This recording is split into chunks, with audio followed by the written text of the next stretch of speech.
সাথে আমি সম্পর্ক করছি, তুমি দেখতে কত হ্যান্ডসাম ইয়াং, আমার তো এরকম ছেলেই পছন্দ। কিন্তু কি করব বলো, আমার স্বামীটার জন্য আমি কিচ্ছু করতে পারি না। আরে ও তো সারা বছর পরে থাকে ওই থানার ভেতরে, কখনো বাড়িতে আসে কখনো আসে না, আমাকে সময় দিতে পারে না। শুধুমাত্র টাকা পয়সা আছে জন্য আমি এখনো রয়ে গেছি, না হলে কবেই চলে যেতাম। তবে বেবি কি শুধু ভিডিও দেখলেই হবে? আমাদের নিজস্ব তত্ত্বাবধানে তৈরি অরিজিনাল হলুদ মরিচের গুঁড়ো পেতে আজই যোগাযোগ করুন কৃষক বাড়ি। আমি কিন্তু তোমাকে খুব তাড়াতাড়ি বিয়ে করবো, বুঝছো? ওর কাছ থেকে সব কিছু হাতিয়ে নিয়ে ওকে নিঃস্ব করে দিয়ে তারপর শুধু তুমি আর আমি, আমাদের সুখের একটা সংসার হবে।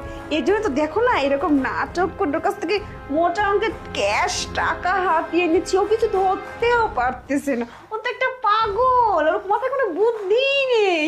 বেবি বেবি শোনো না, বলতেছি চলে যখন আসছে আজকে তুমি আর আমি অনেক মজা করব। এমন কোনে করতেছিস? আরে কি হলো, আজকে তো বাড়ি ফাঁকা, বোঝো না? শুধু তুমি না না না, আর তুমি অনেক তফাৎ, বাদ দাও এসব আরে এসব করতে। কি হয়েছে এসব- তোমার, এমন এসব- কেন করছো? আমার স্বামী তো নেই, চলো না একটু মজা কর। স্যার, আসসালামু আলাইকুম। আপনি দেখছেন আমার কোনো দোষ নাই, যা কিছু বলছে সব ও বলছে। ও আমাকে বাসার মধ্যে ডেকে নিয়ে আসছে।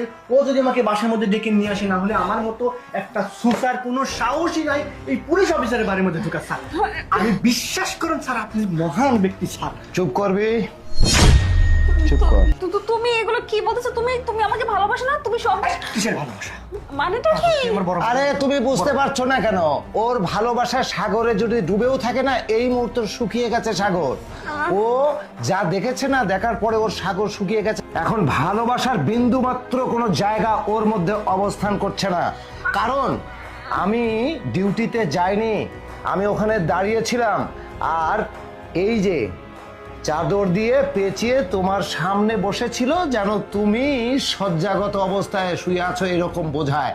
এটা তোমার বয়ফ্রেন্ড। আর তুমি আমি যখন চাকরিতে চলে যাই, তখন তুমি প্রতিনিয়ত এইগুলো করো। আমাকে গোপন একটা জায়গা থেকে একজন ভিডিও করে জানিয়েছে, আর সেই দিন থেকে আমি মনে করেছি আমি তোমাকে হাতে নাতে ধরবো। এত বড় ব্ল্যাকমেল করেছো আমাকে, হ্যাঁ? তোমাকে আমি কি দেইনি? সমস্ত কিছু দিয়েছি, বাড়িতে কোনো জিনিসের অভাব নেই। অথচ আমি যখন চাকরিতে চলে যাই, তুমি তখন এই বয়ফ্রেন্ড, এই বকাটে ছেলেকে নিয়ে এসে, এই কোথায় যাচ্ছিস, তোর ঠ্যাং তো বেড়ে ভেঙে ফেলে দেবো। আচ্ছা যাই হোক, ওকে আমি পরে দেখছি। আমি তোমাকে বলার কোনো কিছু নেই।